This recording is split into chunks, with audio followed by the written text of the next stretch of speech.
Good afternoon. Thank you for joining us. John Rustad has officially stepped down as leader of the BC Conservative Party after resisting calls yesterday to do so. He now says he wants to prevent a, quote, civil war within the party. We'll talk to former Conservative and now independent MLA Elenore Sturko. And you can call us. What do you think of what is happening in the BC Conservative Party? After 12:30, Brian Minter joins us one day early with some gift ideas for gardeners. And he's taking your gardening questions too. I'm Michelle Elliott. Welcome to BC Today.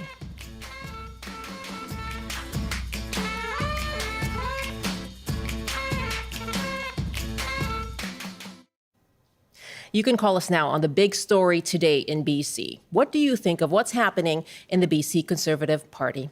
Our number is 604-669-3733, 1-800-825-5950. Again, 604-669-3733, 1-800-825-5950. You can also hit pound 690 on your cell phone or email bctoday@cbc.ca. Leave a comment on our TikTok if you're joining us there. This morning, John Rustad announced he was officially stepping down as party leader, but he will remain as Conservative MLA for Nechako Lakes. He took questions from reporters. What changed for you between yesterday when you walked into the House and sat at the leader's desk and put out a tweet saying you're not resigning, and this morning? Walk us through that process. Well, I mean, what's changed, obviously, I talked to many of my supporters, I talked to the core people that have been around me, talked to my wife. They all encouraged me to carry on with this fight.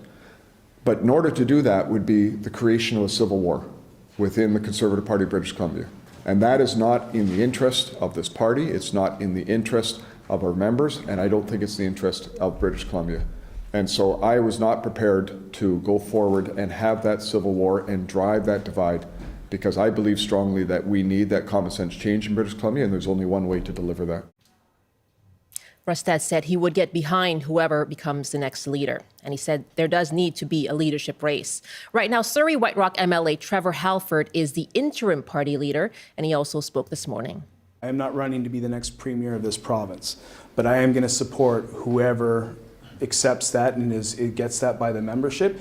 They will have my utmost support, but I'm also not going to make decisions that are going to be should be made by somebody that takes over the office once the membership have made that choice. I wouldn't characterize this as a festive, happy moment. I wouldn't, because I think there's some people that this has been very emotionally difficult for, and I think we as a caucus are united on that. But I will say this, is that I've always said, and I think my colleagues agree, we don't think in terms of left or right. I've never bought into that. It's about right and wrong. And when we go in that house every day, those are the issues that we're talking about, we're fighting for. We're taking your calls. What do you think about what's happening in the BC Conservative Party right now? John Rustad resigning today as party leader.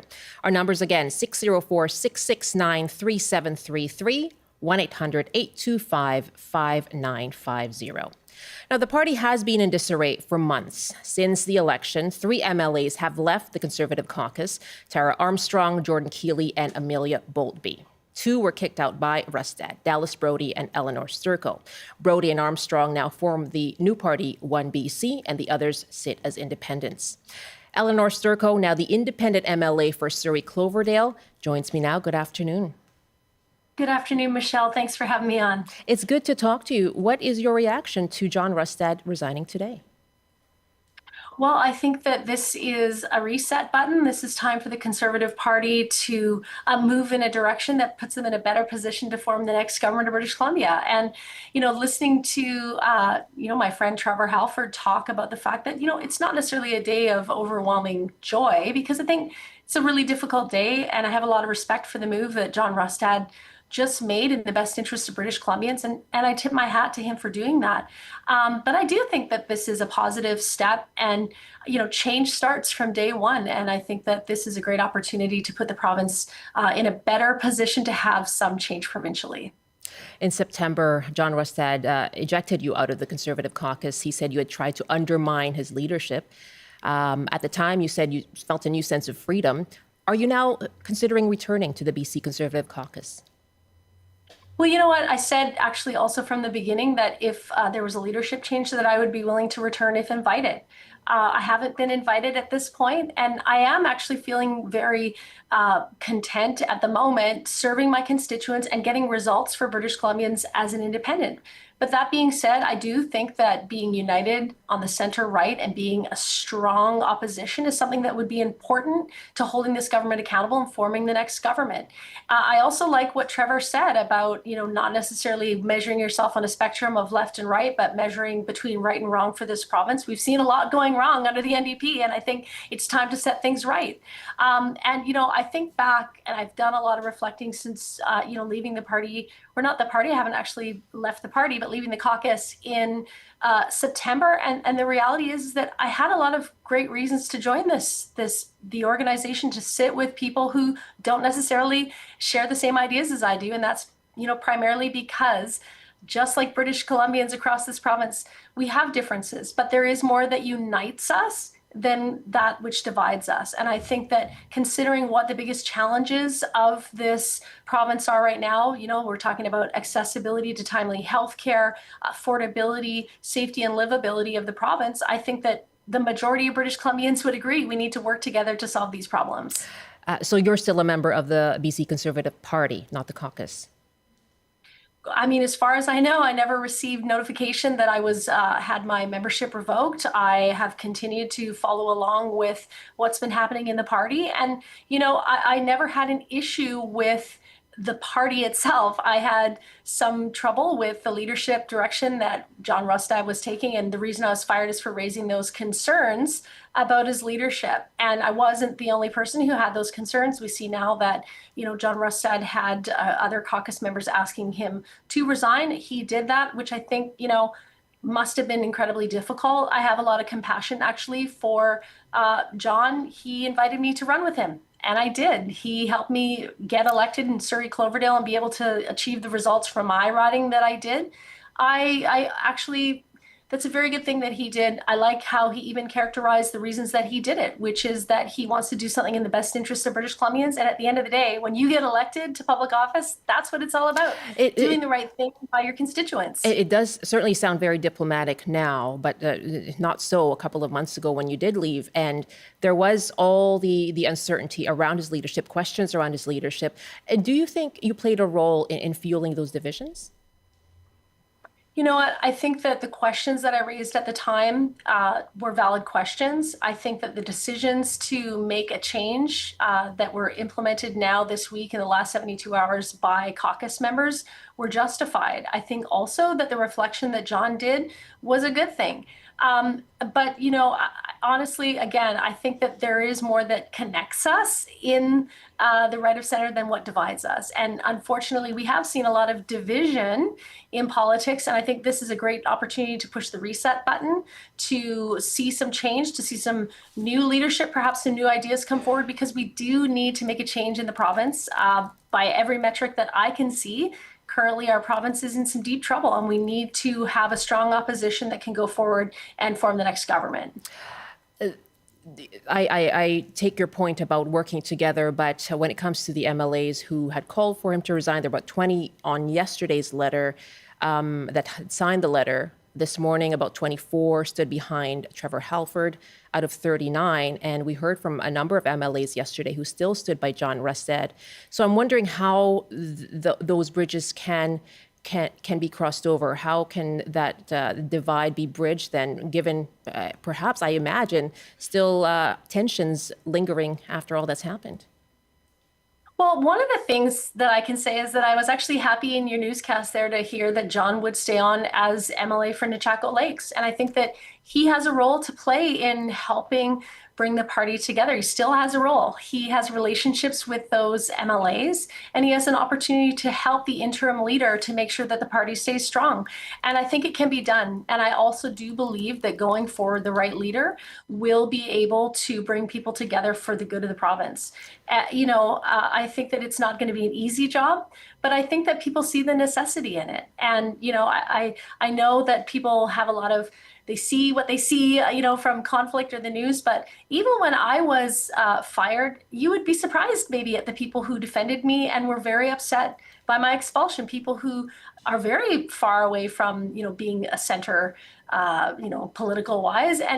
But the reality is that when you work together with people, when you make that commitment, especially in your heart, to do things together that might be unexpected for British Columbians in terms of partnerships, but it is possible. And, it's one of the reasons I joined the Conservatives before in the first place, which I think for some people was baffling, because they were like, how could someone like El Sturko, join and work side by side with people who some of them believe so differently than her? But that's British Columbia. We have a diversity of views, and I think it takes a special combination of people to be able to work together successfully. I think that, given the right leadership, that special combination is there. And it was actually very interesting for me and a learning experience as well to work with people who might not be aligned with me in terms of some of my views and in some of the way that I even live in my personal life. It was actually very enriching for me to do that. Who do you see as someone who would be the right leader? Oh, it's hard to pick a horse when you don't know all the horses, but there's a lot of people both within the party and outside the party that I think would be, exciting choices. But, I don't want to go too far down that road because they're in early days. Mr. Rustad, he just, said that he would step down today. I think that it's appropriate to give that a little bit of time to sort of coalesce and to, spend some time giving respect that he does deserve. He did bring this party from nearly nothing to being the official opposition. We have a historically large female caucus now in the BC legislature because he chose, a diversity of candidates. And I think that he also needs to be given credit for that. Yes, it was challenging. And I think that it's unfortunate that the conflict that, occurred over the last several months for sure in terms of challenging his leadership and wishing that he would step aside.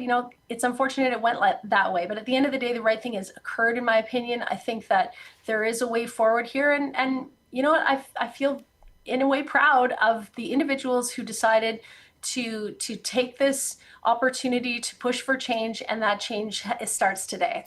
Finally, before I let you go, if you were invited back, would you return? Would you consider taking a run at the leadership? Yes. Yeah. I've said from the start that I would return if they had a new leader, and if I was invited back. They may not invite me back. And, I'm actually, thinking about what my future in politics will look like. I've been incredibly blessed to be twice elected. I've achieved results not only for my constituents, but for British Columbians. And I'm going to do what it takes to continue to do that as long as I am an elected member of this BC legislature, and I'm honored to do so. Would you consider running for leadership?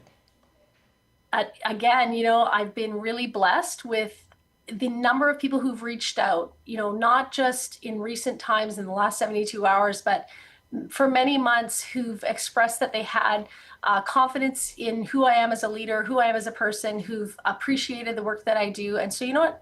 I'm going to put some thought into it. I haven't made any decisions, but look, it's something that I'll have to decide, and I'll make that decision in the coming days. It's good to speak with you today. Thank you very much for your time.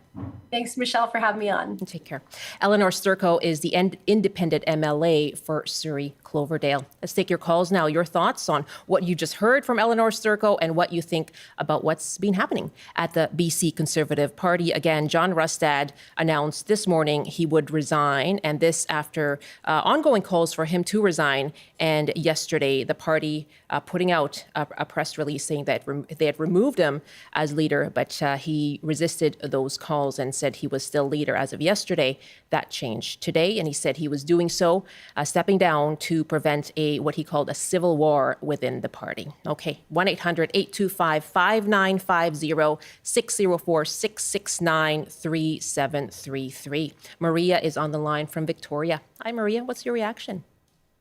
Hi. I was just saying earlier, my reaction to what's happening in the Conservative Party is that they don't know who they are. Before they were the Liberals, they became the United Party. Nobody knew who the United Party was. A lot of them, including Elenore Sturko, I believe, migrated to the Conservatives because that was politically expedient. And now they found themselves with people they don't get along with. That's why there's a potential civil war. I suspect that there'll be a new party, and I actually thought that it would be Elenore Sturko who would reconstitute the Liberal Party for obvious reasons, because our province is, generally speaking, pretty left-leaning, and the Liberals did very well, even though they were right-of-centre party. People didn't really always understand that, especially if you went into Ontario. They were like, the BC Liberals. It's like, no, the BC Liberals are a right-wing party, and their motto was anything but the NDP, and that's how they created their tent, and now they don't have a tent. They don't know where they stand. And I suspect there'll be a new party. I think the Liberals will be reconstituted, or another party that people will recognize as something that's not so right-wing. Maria, thank you for the call. Ben is up next now in Victoria. Hi, Ben. What's your reaction to John Rustad resigning as leader of the BC Conservatives? I think the writing was on the wall when he had the leadership review, and only 15% of, I think it was 15 or maybe 30% your caller taker was not sure about, and so I'm questioning my in terms of who voted within that leadership review, the percentage of members. Yeah, I think it's about 10, but I'll double check that. Even of that number, 70% only voted for him. It's like, that is just not a united group of people. It's just not, with that many people that are just full of apathy. And it would be interesting to know why the general membership who actually did vote, why didn't they show up? Thank you very much. There's going to be a leadership race now within the party, so that will be interesting to watch, Ben. Thank you very much. 1-800-825-5950, 604-669-3733. And you can just hit pound 690 on your cell phone as well. A few emails and comments on TikTok now, too. Pardon me, this is an email. John writes, I predict the right will split into two, one small R party and one big R party. This is the best thing that could happen to the NDP, unless there are enough votes on the right for a coalition. And another email here now as well from Elizabeth, bctoday@cbc.ca, who writes, I think it's very important that we not forget the implosion of the BC Liberal Party prior to the election. This had a profound effect on the people who migrated from the former Liberal Party to the Conservatives. And in my opinion, the party was destined for upheaval from the very start, and it won't end with this change in leadership.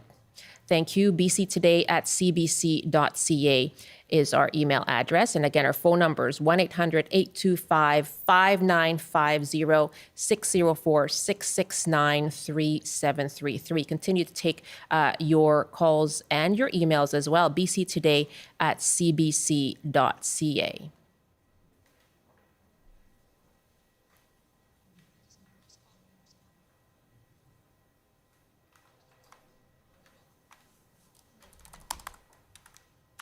Right now, on yesterday's show, we talked about a pulp and paper mill closing permanently in Crofton. The company Domtar blamed continued poor pricing for pulp and lack of access to affordable fiber in BC. Paul writes in Victoria, I don't understand how there's a fiber shortage. Whenever I recreate in the backcountry of Vancouver Island, I regularly see huge piles of smaller trees put into burn piles and piles of cut logs abandoned along roads. Is this material not appropriate to use? Marilyn writes with another question. I think a largely underreported factor is the need to replace the weir in Lake Cowichan. The mill has drawn water from the river, which is in turn controlled by the weir, but a new one has been approved and the costs will need to be shared by the largest user of the river's water. So they close and will no longer participate. What will this mean for the plans and the river usage? Heather writes with this suggestion, a couple of ideas. Can mills not retool to use bamboo and hemp fibers for paper products? These plants grow quickly and are more sustainable. Where I live in the Kootenays, the desirable timber that forest companies are cutting is moving into the watersheds of towns. The big timber is no longer accessible or gone. Colin in Karameus writes, it seems clear that old existing forestry is a fading industry, both logging practices and mill products. Rather than wallow in grief, wasting words, wishing that the past can somehow be restored, the conversation should focus on the future. I am sure that BC can have a prosperous and sustainable forest industry if there's a near total pivot to engineered wood products. Economically, the profit margin stays home. Ecologically, silviculture in tracts of easily accessible land would allow the wild slopes and valleys to renaturalize. Thank you very much. Of course, we'll continue to follow the issue of forestry in BC. BC Today at cbc.ca.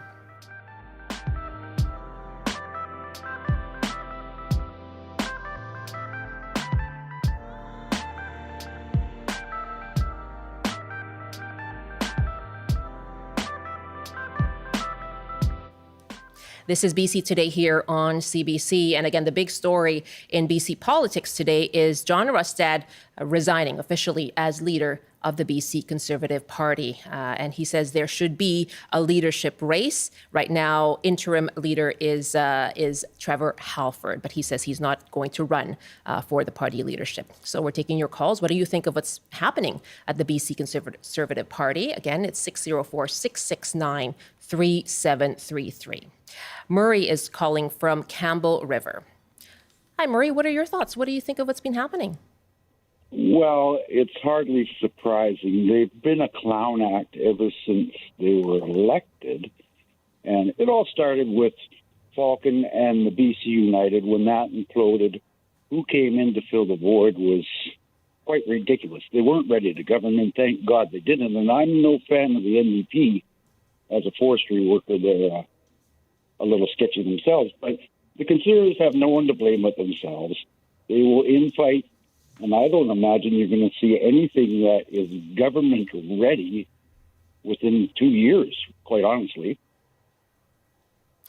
Murray, thank you very much. Now, John Rustad, when he spoke today, seemed quite confident that the Conservative government or Conservative Party, he said, he felt it could form a Conservative government. And he said what he was encouraging all the caucus to do was set aside their differences and focus on the growth needed in the party, making sure that they have a good leadership race to grow the party and bring the confidence of the people of British Columbia together so that, he said, we can form a Conservative government.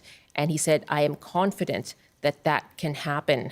Thank you very much for your call as well. And BC Today at cbc.ca is where you can reach us. Some more emails here. Eric writes, I believe he built the Conservative Party with a base of residential school deniers, climate deniers, anti-vax and anti-science folk, and the importation of American politics.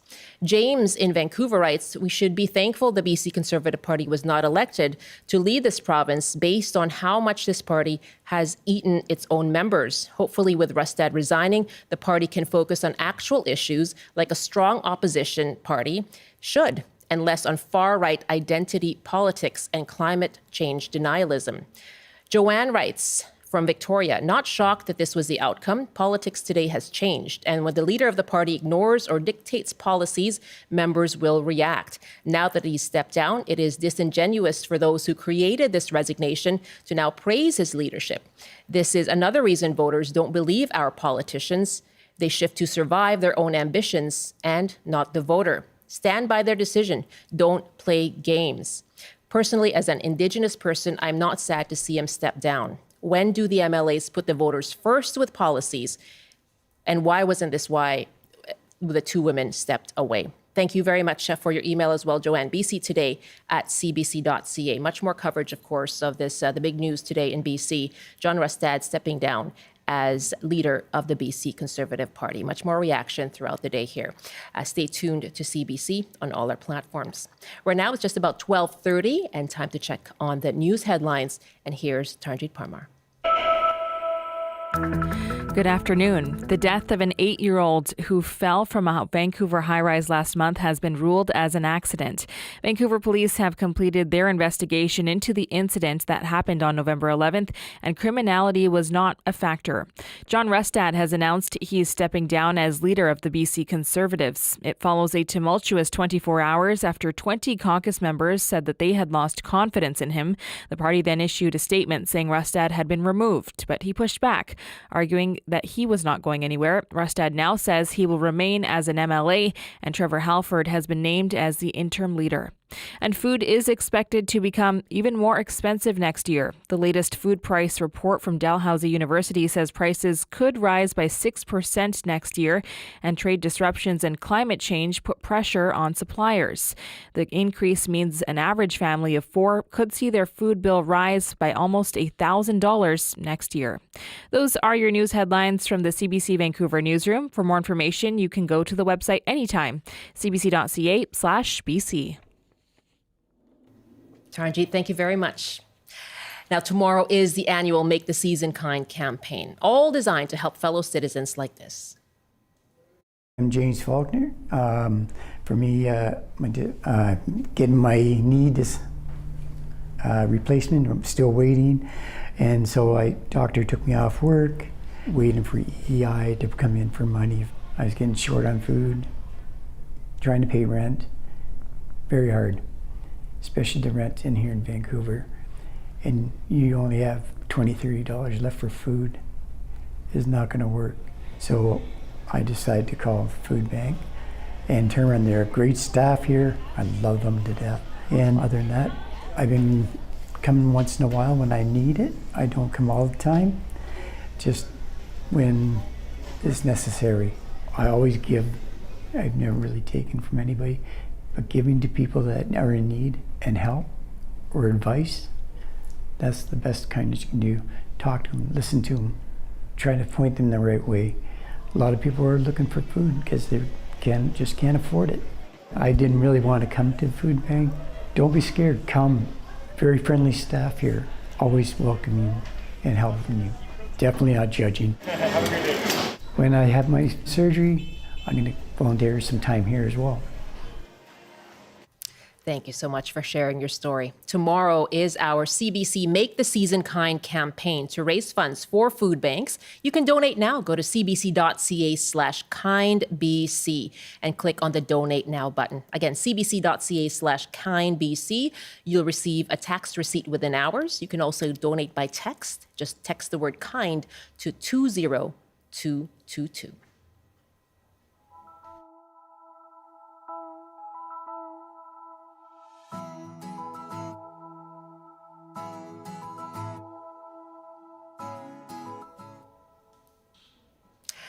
It's 12:33 on a Thursday afternoon, but we have an early visit today from Brian Minter.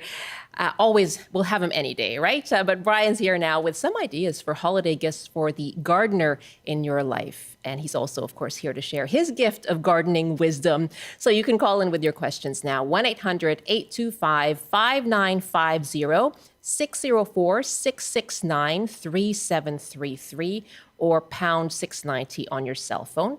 Our email is bctoday@cbc.ca. And Brian is joining us now from Country Garden Limited in Chilliwack. Hello, Brian. Hey, Michelle. We're coming out at the time of year when we're looking for Christmas gifts for people who, the gardening people in our lives, which are increasing, by the way, in all demographics, which is a good thing. Yes. But, what do you get them? And gardeners are a little bit different. I love them to bits. They're wonderful, but they're very frugal for the most part. They know what they're like. And that's pretty important in terms of the types of plants they like to have, the surround they want to have, the design they want to have in their garden, and so on, and the type of equipment. But because they're frugal, they would normally not buy the most expensive or perhaps the best type of shears or garden equipment. They would buy the most practical ones in terms of what can I afford and how long is it going to work. So when you are dealing with folks like this, it's really important to do some great things. Now, in terms of gifts. Now, a couple of things I would like to point out. One of the things and the trends that's really taken off is starting your own seeds. Seeds are phenomenal. And don't dare buy seeds for a gardener. They know what they want. Let them pick out the seeds, seriously. Their own special varieties. But things that help with seed propagation and growth are wonderful. One of the great things out there are seed mats. The secret, it's helping them get better germination of the seeds they do buy. But seed mats that hold a consistent temperature of maybe 10, 15, 20 degrees Celsius, where you get really good germination. Not terribly expensive, but they are so invaluable in terms of seeding. And of course, all the accessories the types of flats they would use and cell packs they would use and peat pots or whatever. Always a very nice thing to get them because it's going to be used for sure. The other thing I noticed in terms of garden shears when they're doing a pruning, they don't really have the best ones. There are many great brands out there, but I would say in our industry, the well-known Swiss-made Felco shears are probably the best. They're the ones that have replaceable blades, and when you're pruning, especially if you're getting a little bit older, you want a good pair of shears where it's easy to prune and cut those things back. They're also ergonomically valuable shears as well, which again make it easier to prune. The other thing is what they absolutely love is gardens. They love to go on garden tours. And I know in our community, because I do write about them in the spring where they're going to go, but many communities have great garden tours where you get to go to the day, and they're usually as fundraisers to see other people's gardens. Some of the tickets will be available very soon, so that's a really good one. And I know we have this controversy every year, but for the last couple of years now, about going to America. I understand that's an issue, but I do have to say, and I know the folks that are involved, the Seattle Flower and Garden Show coming up in February is really one of the tops in North America. It's really very, very good. So you can buy tickets for that if you would choose to do that. The other thing is garden books. There's a lot of good ones out there that are coming out all the time, from around the world, essentially. And a lot of our good bookstores will carry those. And the garden magazines, too, are really, really, there's so many new ideas. And, being a garden writer, I know you have to keep up to date. You're going to find what's new and exciting, which to me is very, very important. Some little thing that we never think about very much is we've had a garden for a while. We've got a new garden, perhaps. How could I change that to make it absolutely spectacular? And sometimes in British Columbia, and I know them well, we have so many great landscape architects. Perhaps a garden design or redesign of your garden would be a very good thing to be able to have someone do, give you a different perspective. Maybe you need a little more privacy, a little more shade on the sunny days, a nice place to be able to sit and enjoy your garden. Yeah. Maybe you want water in your garden. That's a very nice thing to be able to have and enjoy as well, which is, to me, very much appreciated. I love that. And, oh yeah, it's good. I did that one year, and gee, it worked out very, very well. For people who love color in their garden, especially in the wintertime, we're so fortunate in British Columbia, especially southern British Columbia and the Gulf Islands and so on. There are so many winter flowers, which are nice to be able to enjoy, from the Chinese witch hazels to the beautiful hellebores that are bloom right now. And the one thing we never think of, and I see it all the time, especially the winter flowering camellias, they are absolute, actually, the access to hummingbirds and pollinators when it's over 10 degrees to have that we never think about that, but how important that is. And, the real joy of being able to have these flowers in your garden over the winter and to have the hummingbirds come on a regular basis. It's happening everywhere, which I really do love, which is great. On the various scales of these, but people are looking for a longer season to be able to begin earlier and go longer into the season. So a greenhouse is a wonderful thing. We have some great greenhouse folks in British Columbia who manufacture them. And, to be able to have that as a place to start early, start your seeds early, hold gain some of your winter crops over the winter. Yeah, it's such an invaluable thing to have. And even cold frames, because we're always saying in spring, don't put them outside just yet. Right. But having a cold frame, you could do that to get better plants, which is great. And there's so many things that the gardeners do love. Going to garden stores, walk around. But the ultimate thing, Michelle, essentially is where they hang out, where their favorite place to hang out and buy their garden stuff or just go and see new things. Getting a gift certificate or a gift card for them is really, really important, especially if they really want to get some of the brand new roses coming out next year. They're not available yet, but if you give them a gift card, they could certainly look forward to that. So those are, probably the most cherished and enjoyed things for the gardening world. They're just, they have this passion for gardening. And think about pollinator plants, how nice they be able to enjoy them. Having bees in your garden is so very important as well. And birds and bird baths, again, they're not as available this time of year, but oh my gosh, they're important, not only for birds. And by the way, buy shallow ones, because that's what birds need. And don't keep them nice and clean when you do have them, because birds like it to be kind of muddy. but very shallow because of the pollinators are always in the summertime looking for water, and they will drown if they get too deep. So keep them very, very shallow. So what a wonderful thing to be able to do in so many different ways. So there's just some ideas that I think are important and gardeners will love. And, in spite of being frugal and knowing what they like, these And are things that picky. I know they would love. Okay. Brian, great ideas. Lots to go through there for people shopping for the gardeners in their life. Let's take some calls now. Questions to Brian Minter. Again, our number is 604-669-3733, 1-800-825-5950. And Kyle is calling us from Penticton. Kyle, welcome. What's your question for Brian? Oh, hi, Michelle and the BC Today team. Oh, hello. Greeting. Yeah, and Master Brian Minter. I sometimes I can't believe the knowledge that you have about our Mother Earth. I have a question about invasive tree species. I know it might not be the best time, but I live in an apartment building, and there's a fence line in front of us between a dog run, and there's like 200 yards of trees to heaven and Russian olives. And they're starting to sprout in front of my place, and I would like to change this, change it to last time I heard Asian pear tree is what I should replace it with. But Yeah, and you bring up a very good point. We have an invasive, in British Columbia, a wonderful invasive council who do keep us aware of all the invasive plants they're really choking out our native plants and causing more problems than we believe. So yes, sometimes getting rid of that would have greater impact than you could possibly imagine. And sometimes if it's an older, bigger tree, you may have to bring a tree service in to get rid of that. And one thing I always recommend when you do that is don't just have them cut the tree down, but don't actually just get them to grind the stump down. Get them to remove the stump. A smaller backhoe can be a wonderful thing. So, and Asian pears are wonderful for eating, but they're also ornamental pear trees that are spectacularly not invasive, beautiful fall color, nice flowers in the spring. There's so many good plants out there, but I think that's a wonderful idea, Kyle, and thank you for bringing it up. Kyle, thank you so much for the greetings as well. Season's greetings to you. Lovely to acknowledge us in our team here. Thank you. Russ is up next now in Nanaimo. Our number again, 1-800-825-5950, 604-669-3733. That's 604-669-3733 or 1-800-825-5950 to get your gardening question in for Brian Minter. And hello, Russ in Nanaimo. Welcome. Yeah, hi, thanks for having me. Brian, question for you. I have a nice Leland cypress hedge in front of my house. I tried propagating it with cutting several times and failed for the most part. Wondering what's the best time to do it and any tips and suggestions to improve my success rate? Yeah, really good question, Russ. Thank you.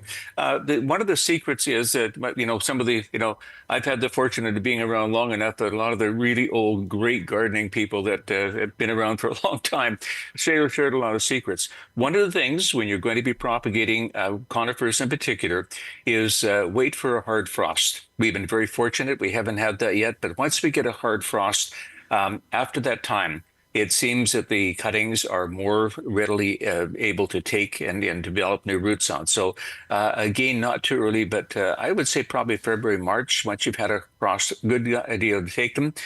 Take your cuttings about 4 or 5 inches long. That really is about the ideal thing.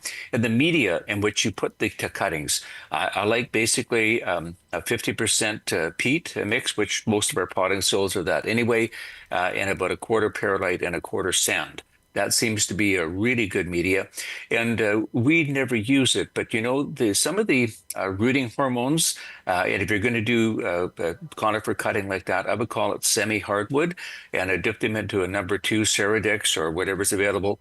That acts like a weed killer. It makes it grow so quickly, and then it stops once the roots are forming. So timing, later January, February, the soil mix that I'm talking about is very effective.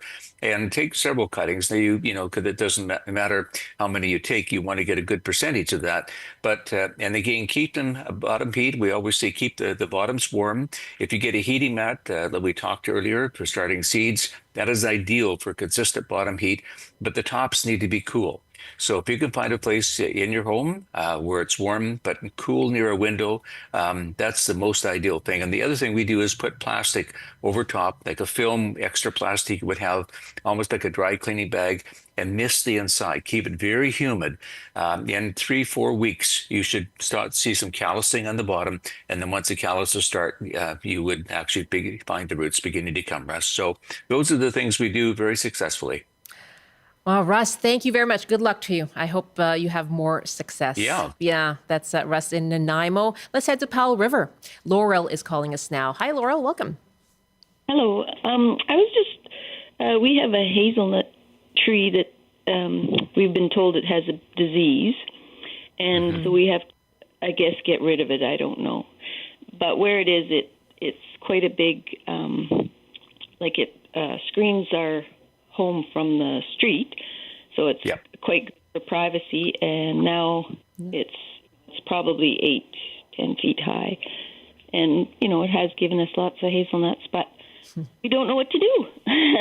Oh, boy. No, thank you very much, because a lot of people are in the same situation. I would really recommend, though, because of this blight, the eastern blight that has hit all our hazelnuts. And let me tell you, the University of Oregon has been instrumental in eastern universities as well in America at re-getting new varieties that are blight resistant out there. Our whole industry of hazelnuts in British Columbia, we have so many in our community here right now. It's just been a few years that they've had new ones in. They're already 8 or 10 feet high. They grow very, very quickly. Always get 2 different varieties. That's very, very important. And again, just when you go into garden places who are actually selling them, there's a whole bunch of new varieties out there that are blight resistant. I just want to make sure you get 2 of them.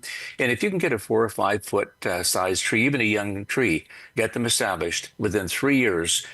It'll be quite significantly large enough to give you your screening again, which you'd like to be able to get back. But 2 different varieties of blight-resistant varieties. Yamhill is one, for example. There's the whole Jefferson is another good one.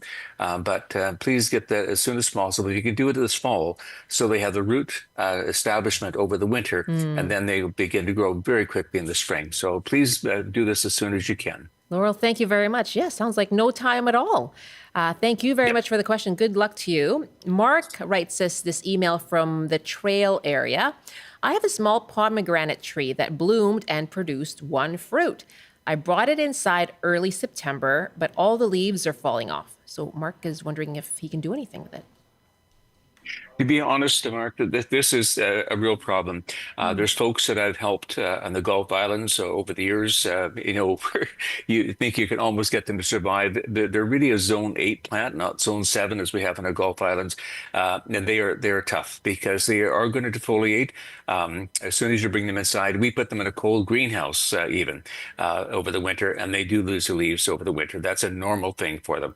So please don't worry about that.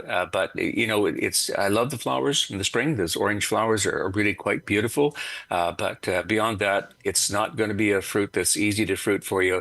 I would honestly look at something else. All the folks that I've helped and worked with over the years, just not a lot of success in pomegranates. We need a warmer climate, to be honest. I'm sorry, Mark. Mark, thank you for that. Oh, the 1 fruit. Yeah, you got 1 fruit out of it so far. We go 1. Yeah. Yep. Let's go back to our callers now. Again, 604-669-3733, 604-669-3733, or 1-800-825-5950. We have about 10 minutes left here with Brian Minter. And Alfred is up now in Enderby with a gardening question. Hi, Alfred. Go ahead, please. Yes. Hi, Brian. Hi. My mother was quite a plant grower. In our house, we'd probably have 20 plants, 30 plants. Wow. Nice. When I was a kid, there was this one plant with kind of like about, half the size of your palm leaves, and they were kind of serrated. And where the serration was sometimes a little thing would drop down from there, and a crystal would form at the end. It looked like a piece of sugar, and it tasted like a piece of sugar. And we used to always eat them. And I've never met anybody else who can tell me what that plant is. I thought it was a begonia, but probably not. Yeah. Alfred, is there any way you would have a picture you could email us that would certainly guide us and help us, whatnot? Because we need a little more info to be able to help you. We'd love to help you. We just need a little more information on the plant, or pictures of it, or anything at all. I haven't been able to find any. I've looked on the internet, and yes, I've never found one. What a mystery! It's just something you remember from growing up, right? Yeah, and my mother, when she was, she used to even eat the stuff. I was talking to her yesterday. She's 93, but nobody else. It was a very succulent-looking plant. It looks like it's full of water, but... Okay. But at any time, I've got an email address. If you can think of it, or somebody who would be, able to find something that we can actually grab onto, we will get back to you and let you know. But we need just a little more info on that one. I'm sorry, Alfred. Yeah. Alfred, thank you. Maybe it's time to just leaf through some old photo albums and see if you did catch a glimpse of it, on your camera. What a mystery. We'll wait for an email if you do send it to us. It's bctoday@cbc.ca. Okay, Alfred, good luck to you as you hunt for the answer to that. Our next caller is Danuk now from Nanaimo. Hi, Danuk. Welcome to you. Hi, how are you? Just fine. Thanks very much. Go ahead. We've talked before, Brian. I'm in Nanaimo.